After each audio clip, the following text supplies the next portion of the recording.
Hoje é um dia bastante emocionante para a gente, para a família do Mojica, e eu tenho certeza que, de alguma maneira, isso era um sonho do Mojica. A gente falou bastante sobre isso. Infelizmente, ele não pôde estar aqui para estar vendo essa primeira exibição do A Meia-Noite. Mas, como eu sei que, de alguma maneira, o Mojica está aqui, eu trouxe uma coisa para simbolicamente representá-lo aqui no palco com a gente.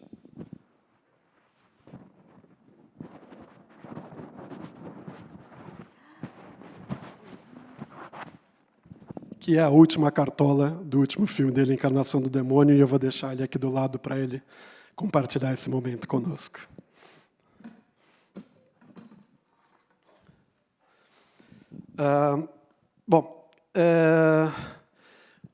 Hoje o debate tem um tema, e o tema é José Mojica Marins e a invenção do cinema de horror brasileiro. É claro que já nesse título a gente tem uma sugestão, uma provocação aqui e uma citação ao Jairo Ferreira, o grande Jairo Ferreira, que escreveu o livro Cinema de Invenção, que eu recomendo a todos, quem não conhece. É um livro incrível, foi o livro que me abriu as portas para o cinema de invenção, cinema marginal, para a obra do Mojica também. Bom, eu quero passar a palavra, então, primeiro para a Laura, depois para o Carlos Primati.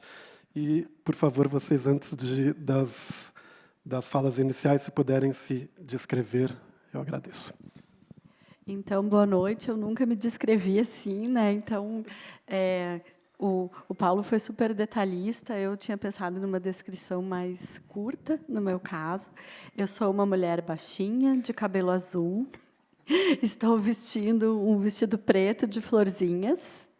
E eu uso óculos. Será que, não sei se está suficiente, sou uma mulher branca, mas acho que está suficiente, talvez, né? Me digam se é uma descrição suficiente. Então, boa noite. É muito louco até estar aqui em cima olhando para tantas pessoas. Eu não consigo enxergar muito bem, mas estou vendo muitas pessoas que eu conheço e que compartilham a admiração profunda pelo trabalho do Mojica há tantos anos. E estou aqui com o Cromwell e a Liz. Hoje de manhã eu estive na escola da Merisol, que a gente tem um projeto na escola onde ela leciona. Não encontrei ela hoje, mas já encontrei várias vezes, né? Então, enfim, a gente assistindo, teve várias coisas que eu vi nesse filme pela primeira vez agora, com o restauro, que eu consegui prestar mais atenção, né? Esse é um filme que, cada vez que a gente vê, a gente observa alguma coisa diferente, porque ele é muito rico, tem muita informação, tem sempre muita coisa acontecendo, né? Então, cada vez a gente observa alguma coisa diferente, mas é impressionante ver com o restauro. Parabéns, Paulo, e parabéns ao Instituto, muito obrigada, parabéns ao Kleber aqui pela curadoria dessa mostra, junto com o cinema mexicano. E eu pensei, eu estou um pouco nervosa, confesso a vocês, assim, é muita responsabilidade estar aqui na frente. E eu pensei, enquanto eu até saí para poder olhar meu celular para saber direitinho o ano, mas em 1934 o poeta Ezra Pound ele falou que os artistas são a antena da raça, né? É uma frase bastante conhecida, citada.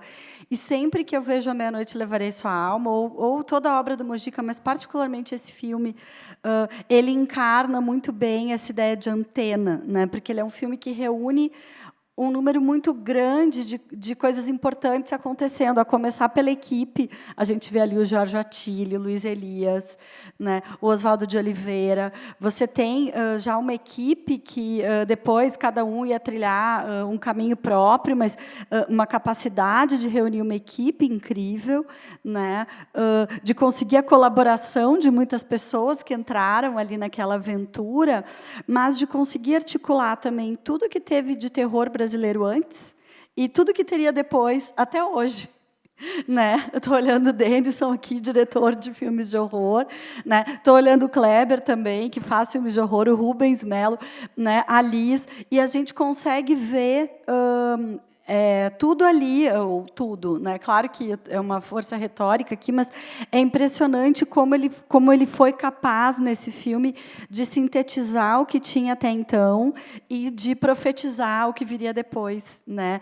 E até depois, em 2008, quando ele fez a Encarnação do Demônio, foi um ano-chave para a história do horror brasileiro, entraram as câmeras digitais, e você tem toda uma onda que começa em 2008 e que é marcada de novo, né, pelo Mojica e por várias pessoas que estão aqui, que trabalharam no filme com ele. Então, eu pensei em, rapidamente, assim, tentar dizer algumas coisas que, olhando o A Meia-Noite Levarei Sua Alma, alguém aqui, eu mal consigo ver, mas alguém aqui viu o filme pela primeira vez? Nossa, teve muitas pessoas vendo pela primeira vez, olha isso, né? Então, para quem viu pela primeira vez, ou para quem já viu muitas vezes e agora está vendo pela primeira vez esta cópia, né? Tem várias coisas que a gente consegue observar no filme. Por exemplo, eu comentei com a Beatriz que se você... Eu várias vezes fiz esse teste, se você fechar os olhos e você ficar só ouvindo o áudio do filme, ele é praticamente uma novela de rádio. Você perde muito pouco do que está acontecendo se você fechar os olhos. E esse era um momento, começo da década de 60, em que a mídia rádio era muito mais popular, por exemplo, do que a televisão, né? E o rádio-teatro, programas de rádio como Incrível, Fantástico, Extraordinário, eram muito populares. Eu acho que nessa época já tinha terminado, mas tinha várias cópias, né, reapresentações. Também a gente consegue perceber todo o diálogo com as histórias em quadrinhos, né, com as histórias curtas, com aquela cigana que apresenta no início, né, e vários momentos. Você consegue ouvir como uma esquete de rádio inspirada numa história em quadrinhos. E, ao mesmo tempo, é muito cinema. É impressionante como é bem filmado, como tem soluções muito modernas e muito inventivas, né? O Jairo Ferreira, ele descreve que, no filme do Mojica, parece que está tudo prestes a colapsar, que está tudo caindo, e, ao mesmo tempo, aquilo faz parte, né, de um filme de baixíssimo orçamento. Você sentir a força daquelas pessoas que estão envolvidas em contar aquela história e aquele mundo que está prestes a desabar, né? E o Zé do Caixão ali tentando manter aquilo vivo, de alguma forma, né? E, a partir daí, a gente pode olhar também para o próprio cinema de horror brasileiro anterior a esse filme. Não tinha nenhum filme que a gente pode chamar de filme de horror brasileiro até a estreia do Mojica. Ele mesmo dizia que era o primeiro filme de terror, né, a primeira fita de terror brasileira, mas a gente tinha algumas histórias que já tinham uma conversa, assim, uma observação em relação ao horror. E eu destaco, por causa da Mostra do Cinema Mexicano, que está junto, um grupo de filmes que foram exibidos no Brasil, foram lançados no início da década de 50, aqui em São Paulo, filmes da Maristela, da Multifilmes e da Vera Cruz, que eram os 3 grandes estúdios, né, e que se apropriaram de uma tradição que está na literatura brasileira e está na literatura internacional, mas no cinema americano dos anos 40, que são os filmes de mulheres que se casam com viúvos e começam a desconfiar que esses viúvos mataram a primeira esposa. É o modelo do Rebeca, por exemplo, né? E aqui no Brasil a gente teve várias pequenas cópias do Rebeca no início dos anos 50, né? Essas histórias de segundas esposas. E se a gente pensar nessas histórias em que tem um marido potencialmente assassino, psicopata, e uma mulher descobrindo, se você inverter o protagonismo dessas histórias, o Mojica ele está ali buscando uma segunda esposa. O Mojica, não, o Zé do Caixão. Está buscando, vamos, buscando uma segunda esposa. E isso é uma estrutura que tem no Espelho da Bruxa, né? Um dos filmes que vai passar, em que você também tem a figura da bruxa, que vai, então, a sobrinha dela é morta, eu não vou dar todos os spoilers, mas tem uma segunda mulher que chega no Espelho da Bruxa, nessa estrutura bastante semelhante, que era uma estrutura desses melodramas mais sombrios, dos anos 40 nos Estados Unidos e que depois foram sendo replicados na Itália, no México, no Brasil, na Argentina, né, histórias que têm alguma semelhança. A gente também consegue pensar histórias brasileiras de almas penadas, de assassinos em série antes. Eram histórias eventuais, né, mas, de alguma maneira, o Mojica conseguiu reunir essas histórias e propor um tipo de cinema em que ele vai juntar um tipo de personagem que junta a psicopatia, aquele monstro moderno do Psicose, dos filmes já da década de 50 para 60, e, junto com isso, as almas penadas e um horror mais tradicional, né, de cemitério e tal, e imagens muito explícitas de violência e de pedaços de pessoas e de cadáveres, coisas que estavam começando a aparecer no cinema nesse período e que já estavam no cinema brasileiro e que depois vão se refletir num cinema de horror bem extremo e radical, tanto do Mojica quanto de outros cineastas brasileiros dos anos 70 e até hoje, né? Então, o Zé do Caixão também é o único monstro, se a gente pensar em termos do monstro moral, porque o personagem dele não é sobrenatural e faz questão de não ser, mas se a gente pensar uma figura, um protagonista de horror, um vilão de horror, é a única, provavelmente, a figura recorrente no cinema latino-americano, né? O único que você vê em mais de um filme, e, no caso dele, não só filmes protagonizados pelo Zé do Caixão, mas também filmes em que o Mojica aparece como personagem, sendo assombrado pelo próprio Zé do Caixão, né? Então, é um dos personagens certamente mais importantes da história do cinema brasileiro. Eu não vou falar muito, que eu estou louca para ouvir o Primate, para ouvir o Paulo e para ouvir vocês, mas a ideia de antena da raça, me parece que, no caso dele, né, são pouquíssimos os cineastas no cinema mundial, mas particularmente no cinema brasileiro, que tiveram a capacidade de reunir, né, de encapsular, que é uma palavra que está na moda, tantas informações e entregar isso de uma forma tão especial e singular. Então, é uma honra estar aqui. Muito obrigada. Sim, eu vou passar para o Primate. Tem microfone aqui, e estou louca para ouvir todo mundo, e obrigada.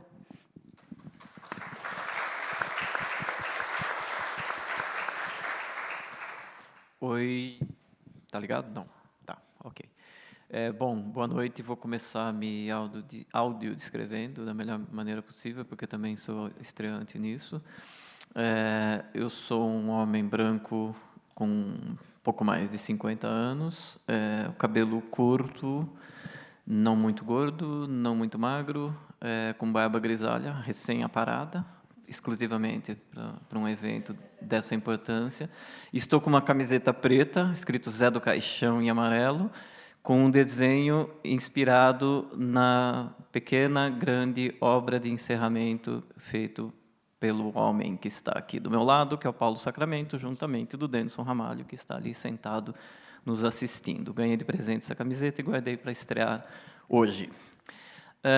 Queria agradecer todo o carinho durante esses meses que eu conversei com o Paulo aí, que a gente trocou bastante... Trocou não, né? Eu fui privilegiado em ouvir informações sobre o restauro e foi um trabalho absolutamente inacreditável, acredito que até inédito no Brasil, algo que teve esse nível de cuidado. E não deixem de vir dia 18 para assistir a palestra dele, porque se vocês conseguiram se apaixonar pelo filme, vocês vão querer revê-lo, porque a mudança que o Paulo fez das cópias que a gente, eu, a Laura, todo mundo que gosta desse filme, nos acostumamos a achar que era legal, que era bom, que servia, né? Era suficiente, não é, né? Essa restauração é absurda, e vocês viram aqui em 4K, sendo que o lançamento que saiu só lá fora em Blu-ray é Full HD, né? Então, aqui é uma plateia extremamente privilegiada. Agradecer o Kleber também por abrir esse caminho bem bacana para essa mostra. E quando o Paulo falou que ia ter o cinema mexicano, eu falei, nossa, eu amo esse cinema mexicano dos anos 50, 60. Realmente tem bastante a ver.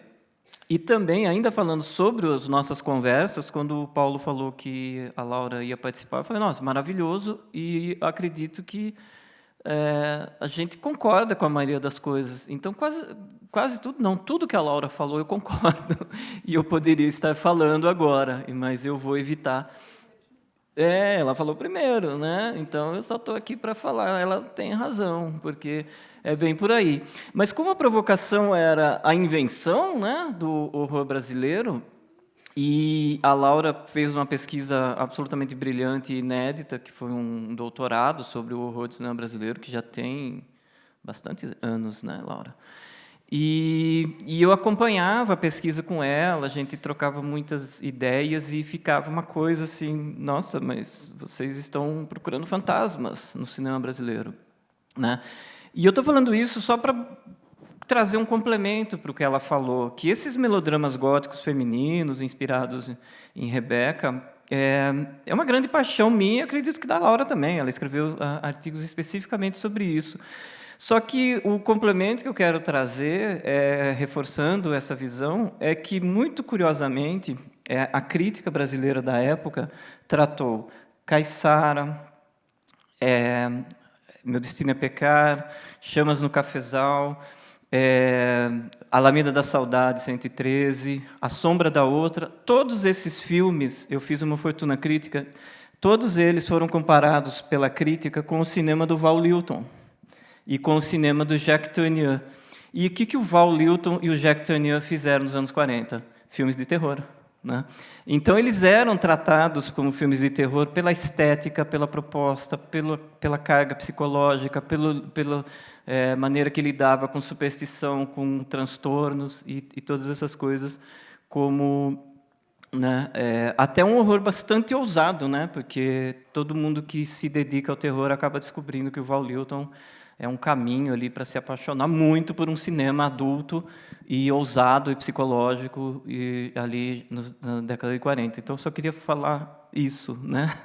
O Mojica realmente tem esse aspecto aglutinador dessas ideias, mas a crítica entendia dessa maneira. Eu acho muito curioso que ninguém crava, é um filme de terror, mas lembra muito o Val Lilton, A Morta-Viva, Sangue de Pantera e assim por diante. A Morta-Viva, que é a Walk with a Zombie, é um dos filmes mais influentes do cinema brasileiro desse período, porque ele é citado em quase todas as críticas da época. Bom, sobre o filme em si, eu vejo isso que a Laura comentou, que o Mojica veio ali para ser o que ela chamou dessa espécie de antena, mas por ele vir ali já no cinema moderno, né, a gente faz a virada do século XX, do cinema clássico para o moderno. Claro que ele traz muita coisa do clássico, do melodrama, todas essas coisas, mas eu vejo, eu já também assisti esse filme centenas de vezes, ele não para de ter novidades para mim. O que mais me chamou a atenção na restauração é a elegância da roupa do Mojica, né? É um veludo ali, é uma coisa muito sofisticada. Para mim, ele jogava uma jaqueta ali só, mas é muito bonito, o homem é elegante demais e cheio de apetrechos ali. Mas o que eu vejo é que como se ele recuperasse esse tempo perdido, porque, se a gente for olhar, ele sai de uma coisa meio de trem fantasma, misturado com algo meio de quermesse, meio circense, meio Caligari, né, do anfitrião, do apresentador ali, que também a gente pode conectar com Shakespeare, né, com essa coisa da bruxa que vem fazendo esse aviso, esse alerta. Só que eu já acho isso bonito desde a primeira cena, porque ela está conversando com a plateia, né? Então, ela fazendo um alerta para a plateia. Só que ela vira personagem do filme. Então, o Mojica já está criando uma relação muito sofisticada com a gente, porque ela não é uma anfitriã, ela apresenta o filme, tchau, vou embora. Por exemplo, como tem no Frankenstein, né, que é um ator ali, mas depois o personagem dele é outro. Mas não, a bruxa, depois, ela volta e participa da história. Então, é uma relação já quase tratando como uma metalinguagem aquilo. E aí ele, de fato, começa como esse melodrama, né? Eu gosto de brincar quando eu faço palestra ou curso, alguma coisa assim. O Zé do Caixão é casado, né? É a coisa que a gente menos pensa quando não foi apresentado ao Zé do Caixão. Não, ele é um cara malvado. Não, Então, ele arrumou uma namorada, ele noivou, ele casou, ele teve uma vida doméstica, né? Então, a gente não conhece essa história, só conhece a frustração dele, da mulher não poder dar filho. Então, tem essa trajetória né, do melodrama trágico, romântico, ali, gótico. Aí vira esse terror mais físico, né, de arrancar os dedos, né, queimar a pessoa viva, furar os olhos, todas essas coisas. Então, tem essa violência gráfica, então é o terror mesmo. Aí, na interpretação que eu tenho do filme, ele faz um flerte com o sobrenatural, ele lida muito mais com superstição e com crendice do que com o sobrenatural, e eu vejo toda a sequência final como um horror psicológico, no qual ele repete algumas vezes que isso não é possível, só pode ser uma alucinação, né? Ele continua renegando a possibilidade daquilo. Então, o Mujica, ele faz uma síntese do que era possível fazer naquele momento, num filme extremamente coeso, né? Não é um filme que você fala, partiu para outro rumo. Não, ele segue uma coisa relativamente linear, mas ele consegue, para mim, fazer tudo isso. Ele sai do melodrama, vai para o terror físico, explícito, que era muito raro naquela época, para a superstição sobrenatural e para o horror psicológico. Sendo que o Mujica, só para citar o filme favorito dele, que também é o meu, por acaso, de terror, que é O Bebê de Rosemary, é uma coisa muito calcada no psicológico, né? Na loucura, no transtorno, de você for perdendo a razão por causa do seu entorno. E eu adorei rever agora, eu, obviamente já tinha percebido isso, mas para mim ficou muito mais claro, nessa visão de hoje, que ele surta porque uma mulher se recusa a aceitar as coisas que ele faz, né? As outras são relativamente submissas, não tem muito como se defender. Quando ela frustra o plano dele, que é se matando, a cena seguinte, ele surtando completamente. Então, ele ali é o momento da derrocada dele. Então, eu vejo muito o Zé do Caixão, como você mesmo já falou, Laura, ele é o anti-herói trágico, né? Porque tudo dá errado para ele. Acaba sendo uma coisa até engraçada, como nada dá certo para o Zé do Caixão, mas a gente entra na mente dele e a gente vive aquela loucura, e para nós é coerente. Não, realmente, ele está procurando a mulher ideal. Não, qualquer mulher é ideal para ele. A pobre da Marta Queiroz chega lá, se eu trabalhar direito, ela não vai me escapar. Qualquer mulher é a mulher ideal. Só que ele é tão doido e ele é tão genial na direção mesmo, na condução da história, que a gente fala, não, o Zé do Caixão é um super vilão que tem um plano. Não tem plano nenhum. Ele é só um doido frustrado. E dentro dessa doideira dele, outra coisa que eu adoro no Zé do Caixão é que ele pensa que tem amigos, né? E aí ele falou, seu Zé, bebida para todo mundo odeia o Zé do Caixão. E nesta noite, em Canarinho no Teu Cadáver, tem uma das minhas cenas favoritas, que é quando a Laura engravida. Ele fala, Laura, o povo tem que saber. E aí ele vai lá, vou lá com a galera tomar uma cerveja. Ninguém vai, porque ele não tem amigos, né? Então, a gente pensar que a gente vivencia a loucura do Zé do Caixão, eu acho uma das maiores belezas do filme, do personagem, todas essas coisas. E sobre essa conexão, que a Laura falou muito bem, dessa questão da antena, eu gosto muito de lembrar que o Mujica esteve presente em todos os movimentos do horror brasileiro. Do Bressani, do Ivan Cardoso, do Rodrigo Aragão. Nossa, quase falei Renato Aragão. Do Rodrigo Aragão. E do experimental, da pornochanchada, né, do terror da boca. Então, assim, o Mujica é inescapável, né, para isso. Eu gosto de lembrar, né, deve ter alguém dos quadrinhos aqui, né, da galera dos quadrinhos.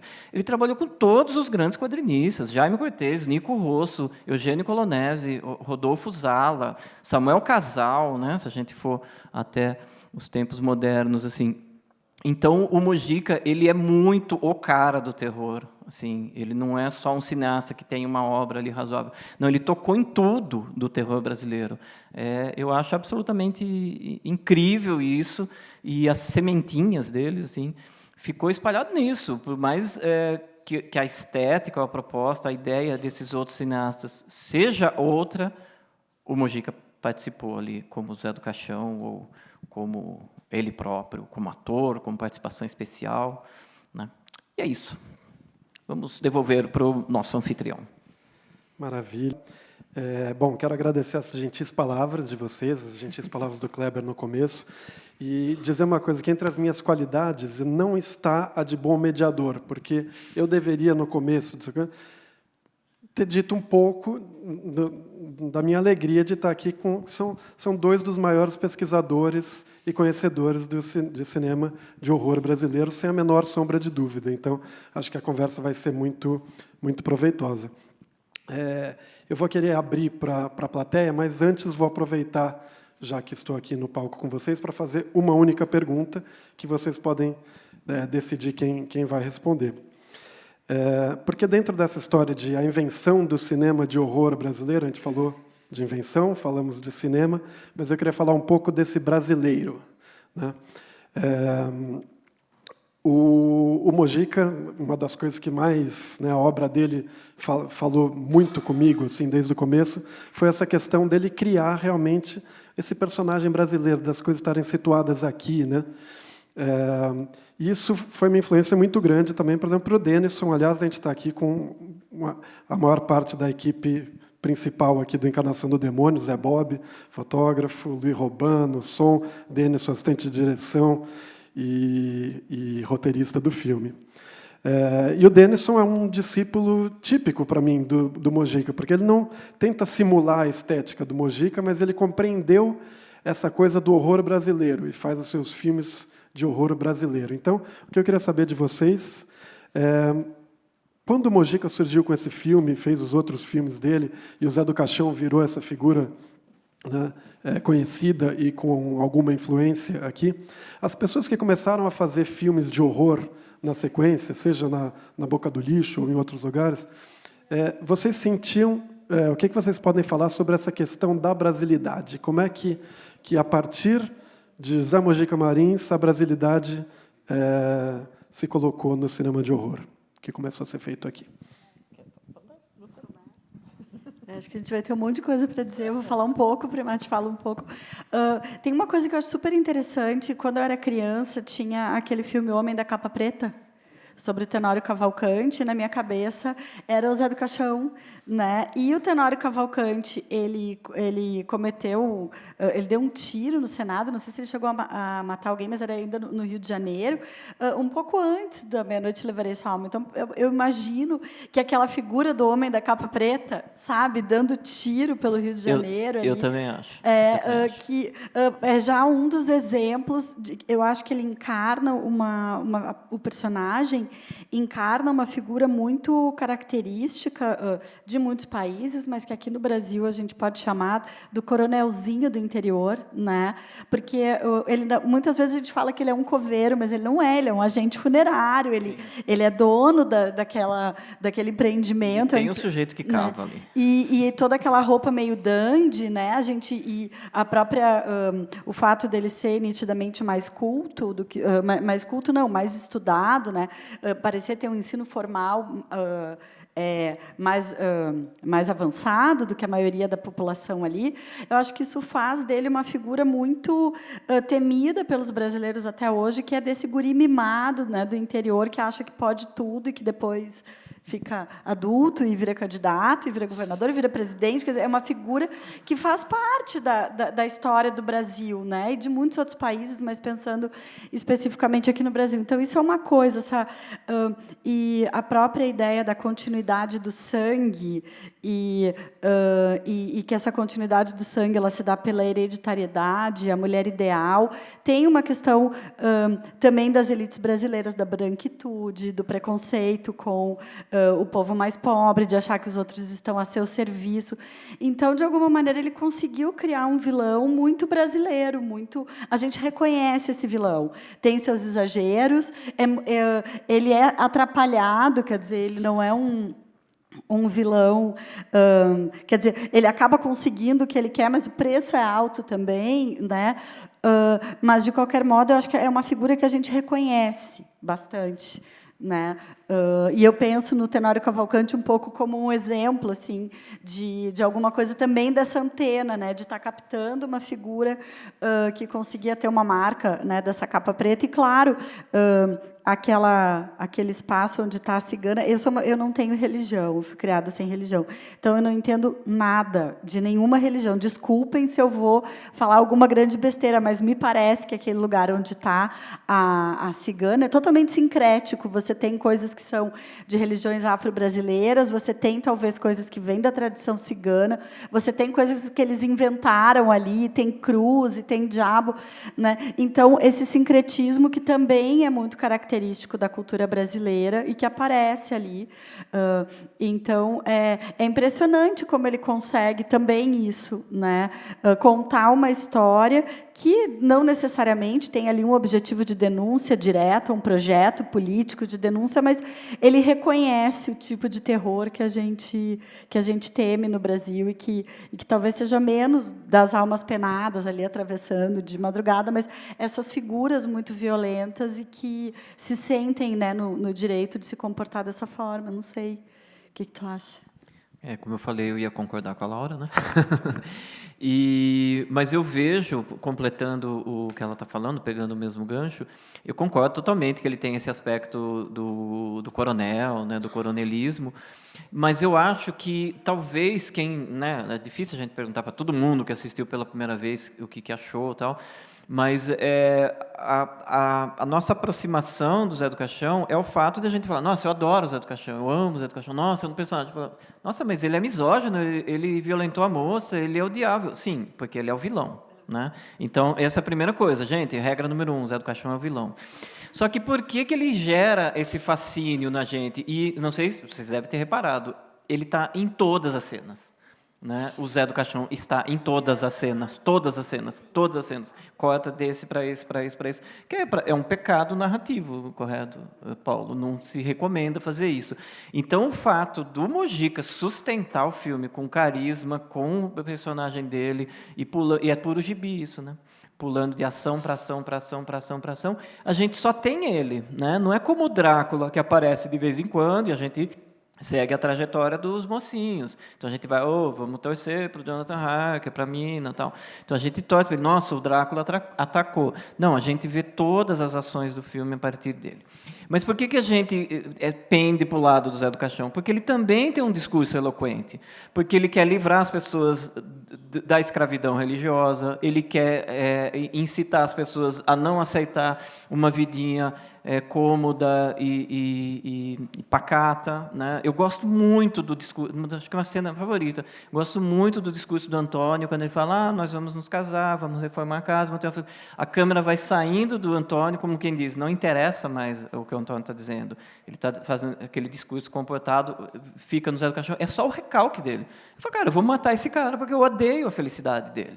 Né? Então, ele tem esse recalque, esse ódio da normalidade. Aí ele debocha de autoridade, né? de delegado, de padre, tudo. E eu acho muito importante nessa questão da religião que ele se coloca ali contra a fé cristã, mas ele vai lá mexer no despacho de macumba. Então, se ele não faz isso no filme, poderia falar, ele deve ser do diabo, ele deve ser de outras religiões. Não, ele desrespeita todas as religiões. Então, o Mojica teve essa inteligência de fazer um personagem que realmente despreza toda a crença no sobrenatural. Mas eu acho que esse discurso dele que vai ser mais forte no segundo filme, porque ele vai ter um oponente, que é o coronel, né, que é o pai da Laura. É o pai da Laura, né, o Roque Rodrigues. E então fica mais claro que ele está enfrentando aquele cara que é só o sujeito que se considera o dono da cidade. Fala, não, eu vou enfrentar ele, os capangas dele, ele mata os capangas, ele desafia ali a igreja, todas essas coisas. Então, acho que ele constrói esse personagem que realmente é muito único, porque se a gente for procurar as outras motivações, o cientista louco é um cara com boas intenções, que tem ali o conhecimento científico, faz um monstro dar errado, né? O médico, o monstro, Frankenstein, seja lá o que for. O Drácula, aquele ser sobrenatural que precisa beber o sangue para continuar vivo, e assim por diante. E o Zé do Caixão é muito mais difícil de definir, porque ele tem essa descrença na persistência da alma, na reencarnação, todas essas coisas, e ele na minha interpretação, ele simplesmente pira, enlouquece nessa coisa. Ele tem medo de morrer, ele morre de medo. Ele literalmente morre de medo, né? Então, ele vê as coisas dando errado para ele e a mente dele surta. Então, acho que ele consegue construir algo muito complexo, mas também acho muito brasileiro nesse sentido de, embora ele seja um cara paulistano, ele faz essa coisa meio mal localizada no tempo, no espaço, uma cidadezinha do interior, né? Eu lembro até a ruptura que ele faz isso com o Ritual do Sádico, né, com o Despertar da Besta, que ele faz um filme totalmente paulistano, urbano, neurótico, né? Mas essa ideia do povo ignorante, onde tranquilamente você vai falar, o Zé do Caixão manda em tudo isso aqui. E uma interpretação que eu gosto muito de fazer no filme é que as pessoas mais toleram o Zé do Caixão do que temem, porque ele representa a morte, né? Então ele é o cara que fica falando para todo mundo, vocês podem ter a fé que for, todo mundo aqui vai morrer, e eu sou a prova disso porque eu enterro um por dia, né? Então ela é a presença da morte naquele lugar, e é um filme expressionista nesse sentido, né? É quase, sei lá, a morte cansada do Fritz Lang, com a morte ali dialogando com as pessoas e fala assim, vocês não vão me vencer. Então, eu acho bem interessante. Mas o Paulo, eu vou responder a jato isso. O Paulo falou, pelo que eu entendi, os outros filmes que viriam depois, que seriam brasileiros. Mas eu vou simplificar. Tirando alguns filmes que é até difícil dar exemplos, e obviamente não vou mencionar nenhum, mas filmes brasileiros que imitam um modelo estrangeiro, na minha visão. Eu acho que praticamente todo filme brasileiro de terror ele acaba sendo brasileiro mesmo. Porque se a gente pega o Ivan Cardoso, é um cara que reconhece o absurdo que é uma múmia existir no Brasil, né? Inclusive foi o Ricardo Viveiros que deu ideia para ele, né? Ou o vampiro feito no Brasil, ele vai ser um vampiro tropical, que vai ficar à luz do sol, e assim por diante. Então, acho que, para mim, isso já é brasileiro. E a produção mais sistemática, consistente e até rica do horror brasileiro foi Na Boca do Lixo, em que, naturalmente, se mesclou os valores brasileiros, ali, o erotismo, a sacanagem, o marido traído, não, o marido que está traindo e se envolve com uma mulher má, né, uma mulher fatal que por acaso é uma fantasma vingativa e assim por diante, ou dos psicopatas. Eu vejo A Boca entre as mulheres fatais e os psicopatas. Eu acho o cinema da Boca bem brasileiro mesmo, e bem urbano, né, bem a cara da cidade de São Paulo. Nesse período aí eu prefiro muito mais os anos 70. É praticamente um predomínio, né? O horror paulista do que o carioca, porque eu acho que ele é muito mais barra pesada, tem muito mais perversões, né? Tem pasteleiro e psicopatas de monte, assim, tal. Então, eu acho o cinema brasileiro de horror suficientemente resolvido, assim. Eu não acho que a gente é um puxadinho, sabe? Tentou imitar americano e passou vergonha. Tem pouco disso, ainda bem. Legal. Bom, gente, vamos abrir o debate, né? Estamos todos muito curiosos para saber o que vocês estão pensando e que perguntas teriam.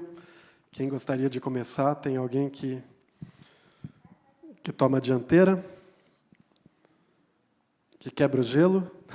Enquanto criam coragem, só quero falar uma última coisa que eu queria comentar, que é meio óbvio, mas eu gosto sempre de chamar atenção para isso. O fato de o título do filme e também o título do próximo filme, que é Esta Noite Encarnando em Teu Cadáver, são duas ameaças, duas maldições que são jogadas contra o Zé do Caixão por vítimas femininas dele. Então, quando você fala, Zé do Caixão, à meia-noite levarei sua alma, nossa, o Zé do Caixão vai levar minha alma. Ninguém acredita em alma. Então, vocês viram, a Terezinha que fala isso, né? Então, acho isso muito bacana também. Acho que, realmente, o Mojica fez um filme que vai ser difícil decifrar totalmente algum dia, mas o título também eu acho incrível. Temos uma pergunta ali. É uma pergunta do Max? Os personagens foram baseados em pessoas reais. Foi baseado em pessoas reais? Olha, espero que não. Torço para que não. Eu gosto de falar também que é o folclore de um homem só, né? Porque a gente já viu no passar dos tempos. O Zé do Caixão é folclore, o Mojica só se apropriou disso. Não. Ele criou sozinho. Segundo ele, num pesadelo. Crow. Está gravando? Eu acho, só para terminar a resposta para ele, antes de, tem alguns fatos reais que podem ter inspirado. Por exemplo, eu li na biografia do Mojica, depois vocês confirmam para mim, mas que na época que ele fez o filme, por exemplo, ele estava com muita dificuldade de ter o primeiro filho, né? Então tinha pelo menos na biografia isso é contado, né? Que a história quer dizer que a dificuldade de ter filho naquele momento pode ter inspirado um pouco a ideia do personagem. E como a gente estava falando aqui, por exemplo, o Tenório Cavalcanti, que era um político brasileiro, ele usava uma capa preta. Então, assim, não foi inspirado em alguém real, mas em muitas histórias que circulavam, sim. Né? Como quase todas as histórias de terror, elas costumam ter um apelo muito grande quando a gente consegue perceber uma conexão com alguma experiência que a gente possa ter, assim, né? E que esteja próxima de alguma forma. Sobre a capa preta, eu estava conversando justamente isso, quando surgiu uma discussão sobre a questão da capa de Exu. Eu não vejo nenhuma aproximação de Exu na indumentária do Zé do Caixão. Para mim, aquilo vem do Homem da Capa Preta, e por mais que ele não gostasse de vampiros, tem vários momentos ali que fala, cara, isso é muito imaginário de vampiro. Sim. Quando ele O caixão, né? Sim, mas quando ele beija a Terezinha, ele levanta sangrando, assim, parece cena do Nosferatu, né? E quando ele fica lá todo imponente, aparecendo, parece o Drácula. A fixação no sangue também, né? É de outra forma, mas sim, também total, tá, não, assim. total. Mas assim, eu acho que a gente acreditar que ele de alguma maneira se inspirou em Candomblé, em Exu, e no visual, rui o personagem todo, para mim, porque ele não pode ser tão paradoxal assim. E aí eu vejo ele muito mais o coronelismo. O Homem da Capa Preta, ele era editor de jornal, né? O Tenório Cavalcanti. Ele era um dono de jornal, então ele estava literalmente na imprensa o tempo todo. A imagem dele, se vocês procurarem o pôster do filme com o José Wilker, é Zé do Caixão aquilo. Só em vez da cartola é um chapéu coco, o resto é igualzinho. E a Lourdinha, né? Falta a Lourdinha ali no Zé do Caixão. E o Zé do Caixão armado é curioso, né? O cara arranca, ele dá tiro, ele sacou ali e meteu 3 tiros no vazio ali. Na coruja, gente. Na coruja empalhada. A Débora. Agora é o Crono e depois o Noah.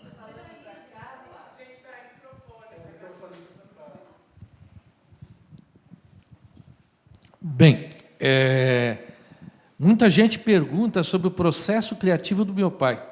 Tá? É um processo interno e nem ele sabia explicar. Tá? Não existe essa coisa de planejamento. Tá? E, aliás, com o planejamento, ele era terrível, certo?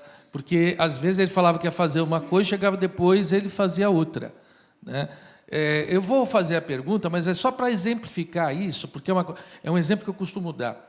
O primeiro filme que eu fui fazer, né, com ele, eu tinha, assim, como trabalhando, né, mesmo, porque eu fiz filmes também na infância, mas foi o Mundo Mercado do Sexo, certo? E é um filme muito interessante, que um jornalista vai vendo coisas, ele precisa de uma matéria de capa, e ele vai vendo coisas, e conforme ele vai saindo do lugar, é que acontece. Ele nunca está no lugar na hora certa. Ele está no lugar certo, mas não na hora certa. Né? Então, nós tínhamos um roteiro. Uma das cenas, certo, era uma cena que eu mais queria ver, era uma favela que o jornalista passava, e quando ele saía, vinha uma espécie de twister, um tufãozinho, né, e era telhado voando, certo? Era pessoas sendo arrastadas pelo vento. Eu queria ver, pai, como é que nós vamos fazer isso? Ah, filho, vamos alugar uma turbina de avião, não sei o quê. E eu, garotão, tá? Eu estava animadão com isso daí, certo? Aí, nós tínhamos mais ou menos o cronograma, certo? E eu fui marcando, tal, quarta-feira da semana que vem, estou citando, é a cena da favela. Ah, meu Deus, estava demorando para chegar a quarta-feira. Aí chega na quarta-feira, e eu não acompanhava a produção. Chega na quarta-feira, filho, vamos embora, vamos filmar. Certo? Eu falei, pai, onde vai ser a favela? Não sei o que, e a turbina? Que favela? Que turbina, filho? A do filme que a gente ia fazer, que o senhor falou que não tem favela, não tem nada, né? Não tem cena da favela, porque não deu para alugar a turbina e tal. Mas, pai, e como é que fica? Ele falou, tem a cena do bar. Né? Mas que cena do bar, pai? No roteiro não tem cena do bar. Não, porque você não escreveu ainda, porque é eu que escrevi. Então, no carro, indo para filmar, para um bar que a gente não sabia onde era, certo? Eu tinha que escrever a cena do bar. Se vocês assistirem, que esse filme é difícil achar, é um bar que o jornalista chega, certo? Não tem nada. Aí, quando ele sai, tem uma briga infernal, todo mundo se batendo com todo mundo, certo? Mas eu escrevi praticamente 2 horas antes de filmar. Ele tinha na cabeça só. Aí ele me falou, porque ele tinha que substituir a cena Então ele era assim extremamente inventivo, extremamente intuitivo, certo? E contar com planejamento com ele não dava certo, tá? Só para complementar. Agora a pergunta que eu tenho que fazer, que eu quero fazer, né, é o seguinte: eu fiz vários filmes com meu pai, né, isso a partir de 1977, 78, em que ele precisou fazer cenas com bruxaria, né, e normalmente ele ia para a religião afro. Sempre tinha entre os alunos, certo, alguém da Umbanda, alguém do Candomblé, e essa pessoa acabava sendo um consultor gratuito, que era tudo que meu pai é gratuito, certo, e que levava a gente para os terreiros, ou trazia o terreiro para o estúdio, certo? Era sempre assim que funcionava, né? Ocorre que eu não participei do A Meia-Noite e não conversei muito com meu pai, né, sobre detalhes do A Meia-Noite. Tá? Não sei porquê, mas não conversamos tanto. E o que eu observo, né, é que essa bruxa não tem muito a ver com o afro, certo? Não com o nosso afro, mas tem elementos que eu reconheci aqui, certo, das religiões caribenhas e muita coisa do México. Então, hoje, vendo o festival aqui que vai passar sobre o México, eu pensei, certo? Porque eu tive no México com meu pai e a gente realmente foi em vários pontos interessantes, certo? E eu vi a atenção dele para as coisas mexicanas. Ele sempre gostou muito das coisas do México. Para quem não sabe, o nome dele, José Mujica, vem de um cantor mexicano, certo? Anterior a ele, um cantor desse século, mas anterior ao nascimento dele. Então, muitos José Mujica pelo mundo vêm por conta desse cantor mexicano. Então, eu queria saber se vocês conhecem ou se tem sentido imaginar essas tendências caribenhas e mexicanas para caracterizar ali tudo que se refere à bruxa. Acho que faz todo sentido. Inclusive, ele decifrou algumas coisas para mim agora, só de te ouvir. Né? Até o formato daquelas caveiras lembra mais as mexicanas, né? Aquele formato mais quadrado, assim. Acho que você decifrou várias coisas. Agora as caveiras parecem menos artificiais. Né? Eu queria perguntar, porque na cenografia tem muito daquelas mãos... Ex-votos, né? Não é Não, que são cabides. Sim, mas dentro de casa ali. Sim. E que eu sempre fiquei curiosa para saber se eles se inspiraram medo, né? particularmente. Eu lembro da Bela e a Fera. A Bela e a Fera, eu lembrei. E que acho que passou no Brasil, pode ser que tenha sido 46, visto. né? Então, e eu queria, depois eu ia perguntar para vocês, que agora deu para ver bem mais essa cenografia da casa e da funerária ali, que tem muitas dessas mãos, né? em vários lugares, umas estátuas muito bizarras, muito legais, assim. E aí depois eu ia perguntar para vocês. O que eu ia falar só não tem muito a ver com a bruxa, mas enquanto o Crônio estava falando, fiquei pensando também, ele é muito fascinado por ciganos também, né? Alice também. Né? Então, a gente vê muita coisa de ciganos. E aí eu tenho que confessar minha ignorância. Todo o meu conhecimento de cultura cigana é através dos filmes de José Mujica Marins, Finis Homines, Quando os Deuses Adormecem, né? De Gajão e por aí vai. Então, ele tinha esse fascínio também, né? Por essas figuras com esses vestidos, com essas indumentárias na cabeça, essas mulheres ciganas e tal. Então, mas aí acho que deciframos, né? A bruxa está mais para a mexicana. A avó era espanhola, enfim, parece que ela nasceu quando num navio da... Parece que a minha avó Carmen, né, que está nesse filme, inclusive, que ela nasceu num navio vindo da Espanha para o Brasil.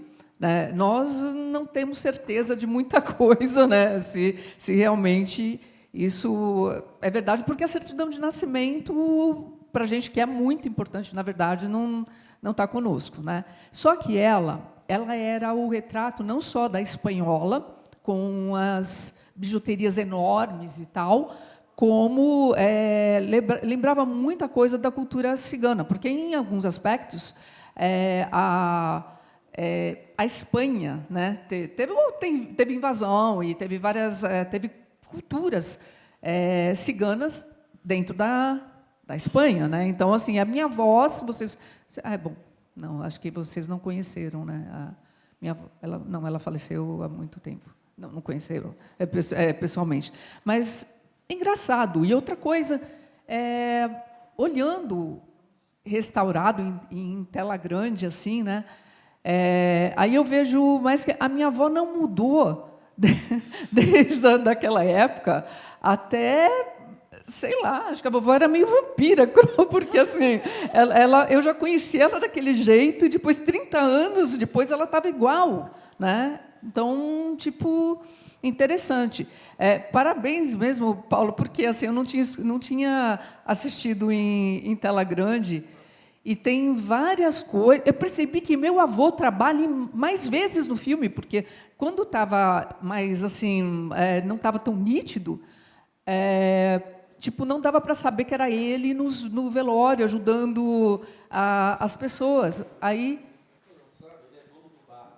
o dono. Para quem não sabe, o meu avô, né, o Antônio André Marins, ele é o que faz o dono do bar, né? Só que ele está presente também em vários outros momentos do filme que eu não sabia, porque não estava tão nítido assim, né? Isso aí realmente foi mais do que uma importância até para todo mundo, assim, para os fãs de terror, para a própria família identificar algumas coisas que a gente, né, não conseguia identificar com aquela qualidade que estava.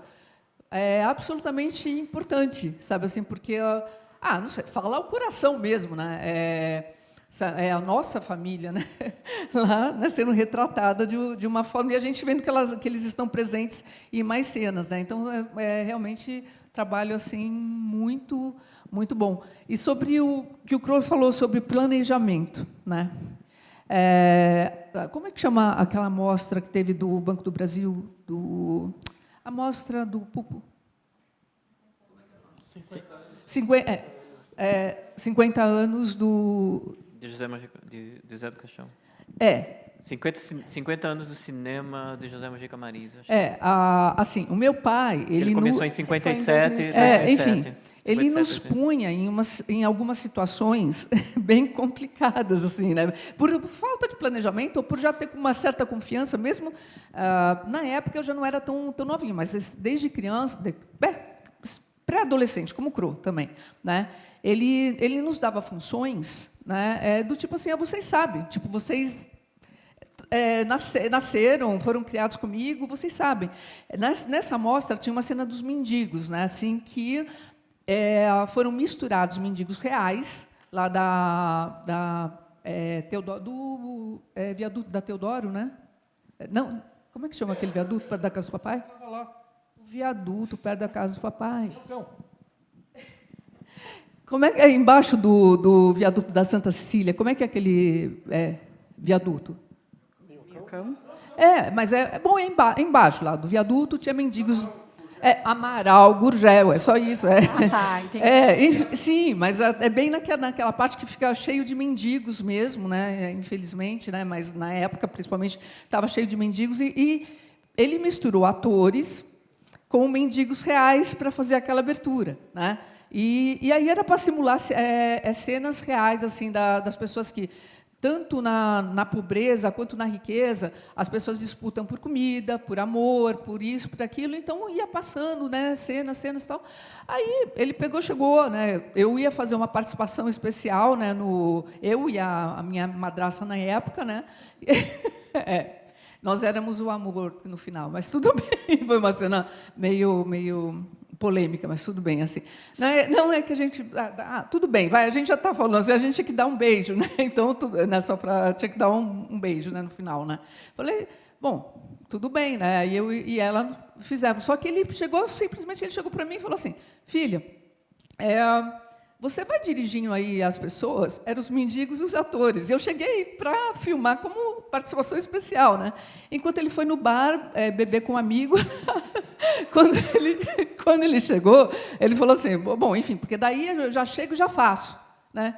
Foi, tá bom, né? Mas assim, só para vocês terem uma ideia do improviso, né? Aí quando ele chegou lá, a coisa já estava mais ou menos ensaiada, marcada e tal. E aí eu finalizei com ela, mas é para terem uma ideia do tal do planejamento que o Cro falou, quer dizer, da falta do planejamento, né? Tipo, é isso. Mas Essa vinheta acabou ganhando o nome de O Pináculo da Miséria, né? O Mujica bolava os títulos mais maravilhosos. Esse é o Pináculo da Miséria. Gente, a gente está se encaminhando para o final e a Débora Muniz, grande atriz de muitos filmes, entre eles o Encarnação do Demônio, com a gente, tem uma pergunta para fazer e vai fazer. Atriz Mujiquianíssima. Nossa, boa noite, gente. Inclusive, não é nenhuma pergunta, desculpa, é uma informação, na verdade, de quando o Primati falou sobre a capa do Zé do Caixão, inspirada, é ao contrário, porque ainda no final da década de 70, que para mim, eu ainda adolescente, era tudo muito novo, tudo muito diferente. Você imagina para um adolescente, naquela época, conviver com o Sr. Mujica, estar no estúdio. Então, era tudo assim, pitoresco, né? E eu fui buscar quem era Zé do Caixão, porque eu morria de medo do Zé do Caixão. E fui realmente descobrir, na época, que acabei fazendo uma pesquisa, que não é que Zé do Caixão foi inspirado em um Exu, é o contrário. A Umbanda vestiu o Tranca-Rua das Almas, inspirado no Zé do Caixão. Olha só. Nossa. É o inverso. Aí, falando-se de uma outra informação, que a Liz e o Crônio estavam falando também, da Dona Carmen, que eu tive assim, um privilégio de conviver muito com ela também. E, para mim, Dona Carmen sempre foi uma grande cigana, até na forma de ser, na forma de se vestir. E eu tive assim, o privilégio também de trabalhar, fazer um trabalho grande, inclusive atualmente, coisa de 3 anos atrás, com os ciganos, a origem dos ciganos, toda a história dos ciganos. E a Espanha é muito forte, mas muito forte mesmo. E Dona Carmen, como toda cigana, amava a música e amava dançar, que nós íamos nos finais de semana para o baile dançar. É isso, gente. E só falando rapidinho, para quem... a gente viu que tem bastante gente aqui que está sendo apresentado ao Zé do Caixão, ao que parece. Não dá tempo, obviamente, a gente resolver isso agora, mas no cinema do Mujica tem outros Zé do Caixão que são sobrenaturais, são místicos. O Mujica, até onde eu sei, até onde eu convivi com ele, ele era muito místico, assim. Então, esse Zé do Caixão, cético, ateu, né, é o personagem aí, mas ele tinha todo um encanto pelo sobrenatural, né? Então, era uma figura bem mais complexa. E o próprio Zé do Caixão vira uma entidade esotérica em alguns filmes, tal. Mas esse aqui, não. Esse é mundano. Bom, gente, a gente só tem tempo para mais uma pergunta rápida. Se alguém lá atrás.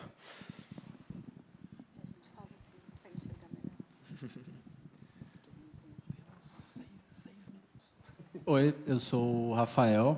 É a minha primeira vez vendo o Zé do Caixão. Já ouvi falar muito, mas vendo assim a primeira vez. E me impressionou muito que parece um registro de época. Tanto pelo povo, né, pela religiosidade do povo, os ritos, a galera andando na rua, na cena inicial. Mas eu senti também uma pincelada, pela época que o filme saiu, de um estado meio fraco, né? Não tem ninguém para parar o Zé do Caixão. A polícia é meio incompetente, né? Então eu senti, vocês abriram, né, essa discussão falando que ele conseguiu sintonizar muita coisa da época, e eu senti isso, além das imagéticas folclóricas, também da situação da época mesmo, né, da realidade que eles estavam vivendo. E eu queria saber se é só esse filme ou se é a obra inteira dele, se vocês concordam ou discordam dessa percepção minha. Tem até aquela cena que está acontecendo o sepultamento e todo mundo olha, né, para o investigador ou para o delegado, e ele diz assim, quero provas, me tragam provas que eu faço alguma coisa. Né, uma cena bem emblemática, assim, hoje me chamou a atenção essa cena. Eu acho que sim, né, o Brasil é um lugar em que a ausência do Estado ela é uma marca da vida das pessoas menos favorecidas da sociedade. O Estado brasileiro ele está a serviço de muito poucos, né, e não só na época do Mojica, né, hoje, de qualquer jornal que você abre, essa é uma discussão constante na história do Brasil, né. Eu não sou socióloga, mas imagino que em outros países a ideia do Estado está a serviço de uma classe, né? Não necessariamente do conjunto das pessoas, mas aqui no Brasil isso sempre fica muito claro, porque você tem uma sociedade muito desigual e com uma imensa maioria das pessoas vivendo em condições muito desfavorecidas. Então, figuras criminais tendem a se dá muito bem nesse tipo de situação, né? E claro, o Zé do Caixão, o personagem, ele é um criminoso, ele é um assassino em série, ou né? A gente pode identificá-lo, né, de várias maneiras como alguém que ele olha para aquelas pessoas como se elas não valessem nada e nada vai acontecer com ele por causa disso, né? E se você pega filmes dele que não são de horror, por exemplo, Finis Homines e Quando os Deuses Adormecem, O Mundo, o Mercado do Sexo, né? Tem esse reconhecimento de que você... eu uma vez disse, não é com maldade isso, mas que nem todos os filmes do Mojica são filmes de horror, mas todos eles têm uma pegada um pouco mundo cão, quer dizer, de olhar para o mundo, mostrando, olha que horror isso aqui, né? Olha como isso é absurdo, ou né? Essa pegada ele tem mesmo em filmes dele que não são sobrenaturais ou não são de horror, né? Então é uma observação da realidade que vai aparecer no cinema dele e em todo o cinema popular paulista, né?